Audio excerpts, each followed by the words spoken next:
Центральные площади всех российских городов похожи друг на друга, как две капли воды.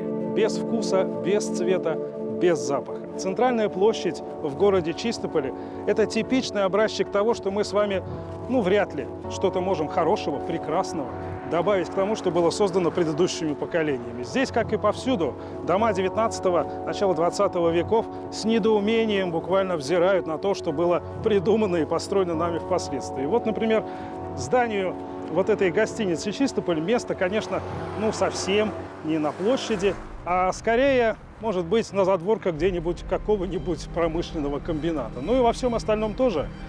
Типичный памятник Ленину, типичный дворец культуры и типичная проезжая часть прямо на площади. Да, мы видим сегодня площадь немного не такой, чуть лучше, чем она была последние годы. Здесь сегодня проходит реконструкция, и это лучшее действительно, что случилось с площадью за последние 100 лет, но это не лучшее из того, что с ней могло случиться. Вот буквально за моей спиной находилась идея, которая могла бы сделать эту площадь не похожей на все остальные площади нашей страны. Но люди, увы, не приняли здесь в Чистополе эту идею. Людям, увы, казалось, что они борются при этом с какими-то темными силами, но боролись они, как выяснилось, с тенью.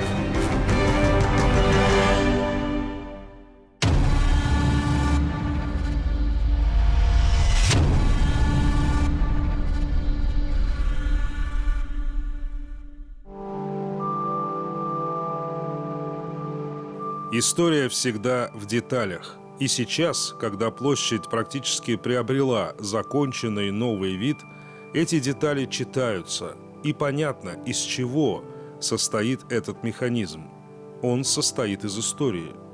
Фрагменты старой брусчатки сложно не заметить, а вот, например, шагнувшие в настоящее со старых дореволюционных фотографий города газовые, а ныне, конечно, светодиодные фонари и ограждающие пешеходную часть площади столбики можно и не прочитать. Вызывающие много вопросов, раскиданные по площади, кажется, без всякой мысли, камни – тоже отсылка к истории. Эти камни – напоминание о скрытом от глаз фундаменте Спасской церкви, стоявшей до 1930 года именно здесь, на месте нынешней проезжей части. Сооружена она была в 1804 году и до середины XIX века, будучи главным храмом города, именовалась Спасским собором. Взорвана в 1930. Помнят об этом в городе, прямо скажем, немногие, и архитекторы, создававшие новый облик Центральной площади, загорелись, казалось бы, благородной идеей – вернуть горожанам память, протянуть ниточку из прошлого в будущее. Площадь почти готова, но от идеи не осталось и тени. Впрочем, есть одна небольшая. Ну что, Сергей, мы с вами смотрим на тень, которая только осталась от этого проекта. Вот эту тень мы можем видеть вот только на этом щите, а в реальности, конечно, ее нет и, наверное, уже никогда не будет, да? Ну, это очень печально, конечно, что исчез такой замечательный проект и, наверное, не состоялся. Да, это была уникальная задумка – воспроизвести реальную тень, которую отбрасывал собор в день освящения собора или алтаря, как правильно назвать, я не знаю. Это вообще задумка очень дорогого стоит. Наверное, если правильно было подойти к освещению в средствах массовой информации, этот проект, скорее всего, состоялся бы. Да. И фонари, и столбики, и камни, и тень – все это обсуждалось, все это растолковывалось жителям города на общественных слушаниях, но многие ли ходят на такие собрания? Последующий бой с тенью был объявлен после, уже заочно, и у авторов идеи не было шансов выступить хотя бы с последним словом. А ведь идея проста, как все гениальное. Оттого-то, наверное, она и кажется человеку очевидной. Перед нами не просто 3D-модель церкви. Перед нами 4 апреля 1804 года, день освящения храма, его первый день рождения. И это именно день, время послеобеденное. И это именно та тень, что была тогда. Никаких вольностей архитектор себе не позволил даже в этом. Современные технологии. Тень упала аккурат на современное пешеходное пространство перед памятником Ленину. Следующий шаг. Убираем церковь. Мистика. Просто мистика в исторической обертке. Несуществующее уже сооружение незримо, но присутствует на площади. Очень изящный замысел и изюминка всего этого проекта реконструкции площади, реконструкции памяти. Тень, конечно, оказалась прямо на земле, ничем не огороженная, что явилось невыносимым испытанием для многих жителей города. Вот лишь некоторые комментарии самой популярной в городе группы в социальной сети. Это не только богохульство, это кощунство попирать, то есть топтать святые чувства верующих людей. Конечно, кощунство. Этим горе-архитекторам главное все сделать с выкрутасами. Ничего святого. Попирание святынь – мерзость перед Господом. Идея разместить тень собора – провокация. Не глупость и скудоумие, а именно провокация. Конспирологическое и магическое мышление – это не редкость в наших краях. В Чистополе его демонстрируют даже творческие люди. Будут топтать на святой Тоже храм. считаете кощунством? Ну, не то, что кощунство, я бы не хотел, допустим, ходить по тени храма или креста, или Сейчас же вы ходите. изображения Иисуса. А сейчас я что? Сейчас Но сейчас храмы не отбрасывают тени, по которым вы ходите? вообще да.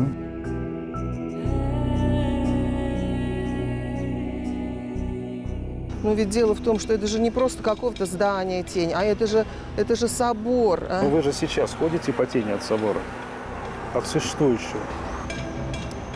Ой, даже не знаю. Я просто так очень трепетно отношусь к религии всех, причем Но вы же ходите по теням от вероисповеданий. церкви, или вы их обходите как-то? Чуть как не приходилось по Вы тени. не думали об этом? Да, ну как-то и не было вот так, чтобы вот прям под ногами тень оказывалась. Как это не было?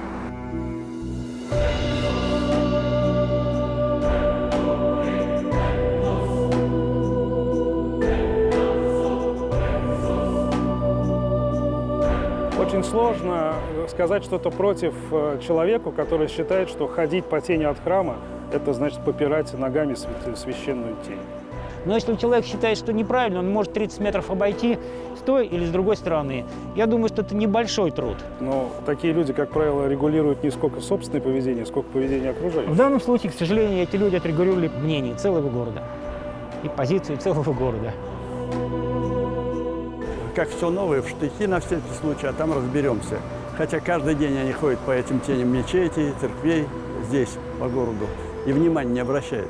А здесь, когда вот говорится о попытке воспроизведения исторического нашего прошлого, привлечения внимания туристов к этому объекту, вот здесь стояла красивая Спасская церковь, ее изничтожили. Вот она была такая. Это же очень здорово. И, конечно, любую идею вот, созидательную, популяризации города, привлечения к нему внимания, конечно, нужно приветствовать всячески.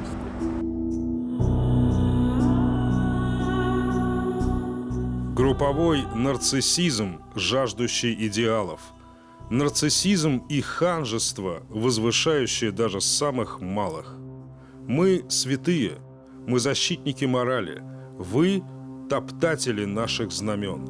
Вы беспринципны и бесчеловечны. Бой с собственной тенью. Вот что это такое. Вот что случилось в Чистополе. Иррациональная группа или человек, как правило, не способен на акцию. Его акция – реакция. Мало кто умеет создать идею, но улучшить идею, уже существующую, готов любой. Сколько это будет стоить, фигурная укладка и прочее? Вообще, стоит ли овчинка выделки? Если действительно нужно сохранить память о соборе, да, он действительно был большой в свое время. Можно было проявить более креативное какое-то решение. Более креативно? Конечно. Например? голограмма. Склоняюсь к мнению, что как-то надо посмотреть какой-то макет вот этого собора, церкви здесь сделать. Пусть он будет небольшой, пусть это будет, так скажем, не монументальное здание, а вот именно, чтобы он был как в виде макета, а не просто рисунок. Удивительно, как изящные идеи превращаются в что-то топорное буквально на глазах. Вот это была изящная идея. Ну, я вот изящного ничего не вижу. Непредусмотренный проектом фонтан. Фонтан идей пролился даже на головы обычных строителей и работяг. Гран-при, на наш взгляд, заслуживает идея толерантно попирать и топтать сразу две наиболее популярные в республике ценности. За был всего один человек, но он был за то, чтобы еще помимо куполов еще и полумесяц был. Был человек, который решил, что здесь должна быть еще, значит, и крест, и полумесяц должен. Но была же церковь, а не... И вот его убрать. А, то или есть это уже был не сторонник КПРФ, это уже был Слушайте, ну какой законодательный зуд, а? Доподлинно неизвестно, сколько именно людей с особым мнением и особой моралью в Чистополе. Но негативные отклики все же бросили тень на идею. И все решил, по сути, один звонок в райадминистрацию. Местное духовенство попросило, и зачатки нового мышления в городе ушли в тень навечно. Никакого напоминания об истории на центральной площади Чистополя никогда не будет. Верующие обратились. Кощунство, что вот она будет находиться под ногами. Такая тонкая материя, и с ней игры очень такие плохие, плохо заканчиваются. В Чистополе, кстати, плохо заканчиваются даже безобидные детские игры. История с тенью на площади – это ведь не первая история в городе, где в праве голоса отказывают даже голосу разума. Возле местной существующей церкви вообще теперь лучше не издавать никаких звуков. Ну вот перед нами тоже еще один пример работы разных полушарий мозга, так сказать. Вот здесь качели когда-то были, мы здесь сейчас только видим вот крюки, которые от них остались. Ну что такого? Ну детки качались, да? Я помню, качались, да. Кому-то показалось кощунственным возле церкви веселящиеся дети. Это могут найти только люди, я бы сказал, упертые в своем отрицании человеческого разума. При этом давайте покажем, Сергей, почему мы говорим про разные полушария мозга. Потому что зайдем в саму церковь и посмотрим, как можно совмещать в себе нелюбовь вот к этому и абсолютно спокойное отношение, например, вот к этому. Ну да, сейчас модно.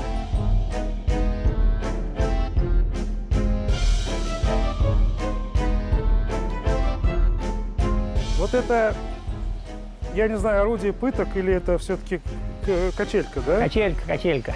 Да, может, мне кажется, конечно, но она вот, я вижу церковь сквозь нее. Наверное, надо взять ножницы и просто отрезать это богохульное приспособление. Зачем так делать? Это не то место.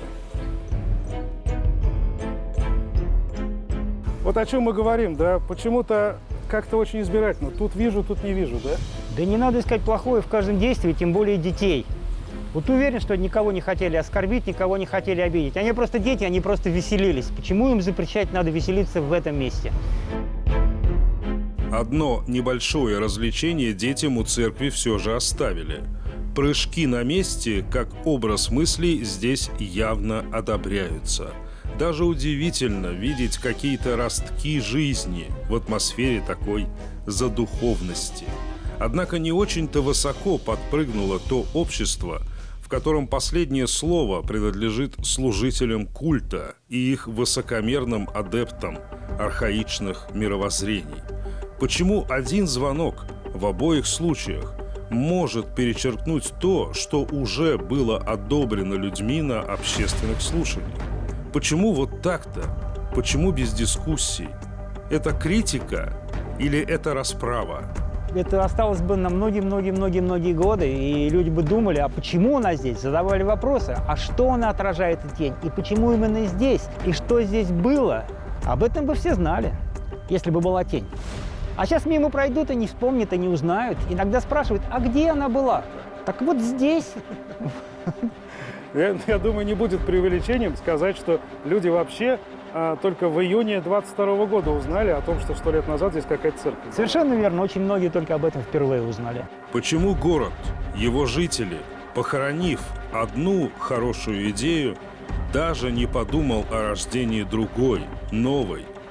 Голограммы, макеты, прочие бывшие в употреблении идеи хорошо, но нельзя раз от раза, делая одно и то же и повторяя предыдущие опыты, прийти к какому-то новому результату. Вот мы с Сергеем буквально, наверное, минут 15 размышляли на эту тему и уже родили, как нам кажется, еще одну, неплохую идею, которая, может быть, тоже принята не будет, потому что люди обычно не принимают чужих идей. Но вот давайте посмотрим.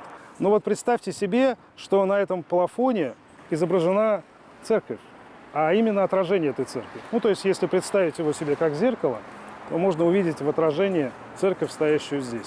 Никто не ходит по этому плафону, нет таких у нас людей в Чистополе, слава богу. Наверное, никто ногами топтать его не сможет. Наверное, вот эта идея больше придется по душе горожанам. Как вам кажется?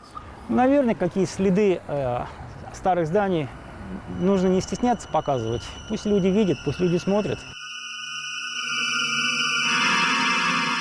Все та же мистика и все те же мурашки, только в новой обертке. Даже рядом с площадью нетрудно найти несколько поверхностей, которые могли бы послужить таким зеркалом.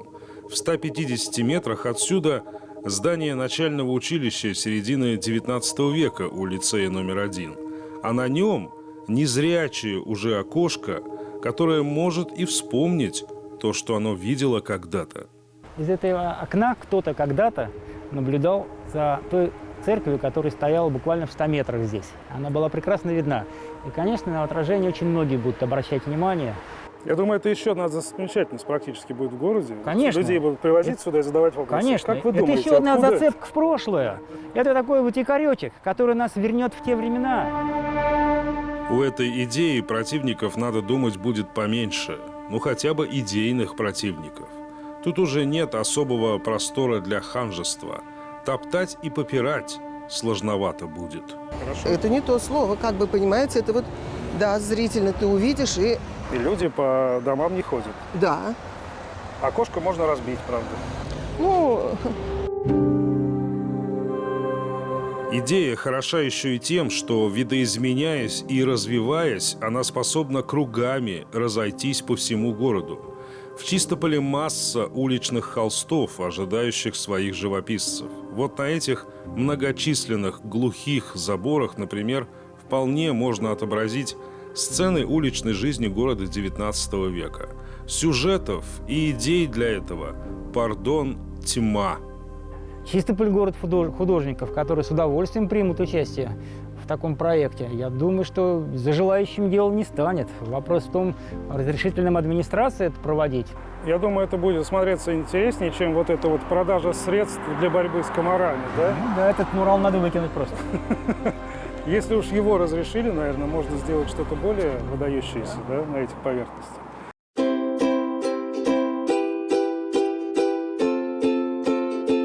Вот эта идея уже не новая. Наверное, самым показательным городом для ее иллюстрации может послужить небольшой город Боровск в Калужской области, где целый город был превращен в художественный музей под открытым небом одним лишь человеком – художником и краеведом Владимиром Овчинниковым. Что бы ни рисовал в городе этот человек, а описывать это долго и замыслы всегда разные, он, по сути, рисует новое лицо города. Лицо ни на что и ни на кого не похожее. Туристов в Боровске значительно прибавилось, то есть грамотно и творчески используемое прошлое начинает влиять на настоящее и будущее города. На это внимание и интерес со стороны может рассчитывать и распадающийся на атомы Чистополь. Город, где к истории прикасаются только бульдозеры и экскаваторы. Город, теряющий лицо год от года. Уже несколько художников заявили о том, что готовы участвовать в этом. Как-то вот сориентироваться, найти эти вот эффектные места, где это все изобразить. Это будет здорово. Не баннеры, которые выгорают через полмесяца, и снова надо, а это вот уже фундаментально, сильно, художественно будет. Это просто замечательно.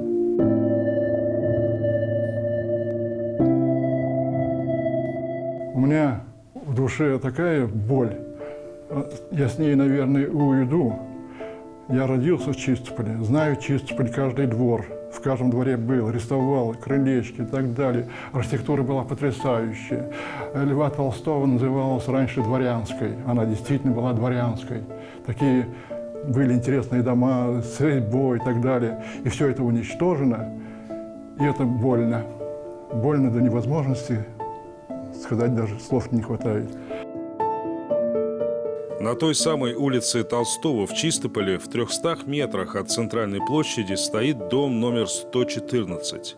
И стоит он в очереди, на снос. Одноэтажный, деревянный, ветхий, давно нежилой. Информации о нем мало, и спасать его некому. Эту реальную потерю, это настоящее топтание и попирание вряд ли заметят поборники морали. Они бьются с собственной тенью.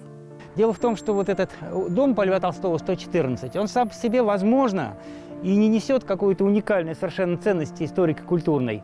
Но тем не менее, существует фотография конца XIX века, где все 4 дома попали на эту фотографию. Еще улица была не замощена, стояли деревянные коновязи. И этот дом на этой фотографии есть.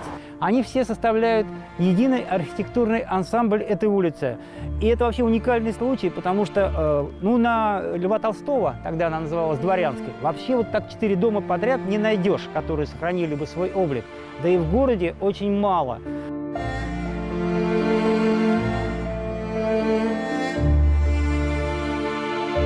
Этот дом лишь один из 10 стоящих в очереди на снос в этом году.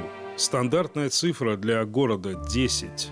Более половины тех домов, что мы снимали здесь в последние 2 года, уже нет.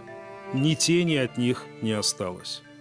Прямо на самой центральной площади, вот тут, во дворике за аркой, еще 2 дома, доживающих свой век. Может быть, попросить художников нарисовать хотя бы тень от этих домов, пока она существует? Где вообще любители наступательного лицемерия? Почему они не заглядывают в эти дворы и не останавливают тех, кто действительно топчет эту историю? 4 года назад отсюда выселили жильцов, за 4 года он пришел в полную негодность и теперь будет снесен. 4 года. Я думаю, через год наверняка снесут то количество домов, которое было в Чистополе в 1825 году. Там было примерно 25-28 каменных и около 150 домов деревянных. Вот за 2 года этот старый Чистополь, я думаю, что и снесут.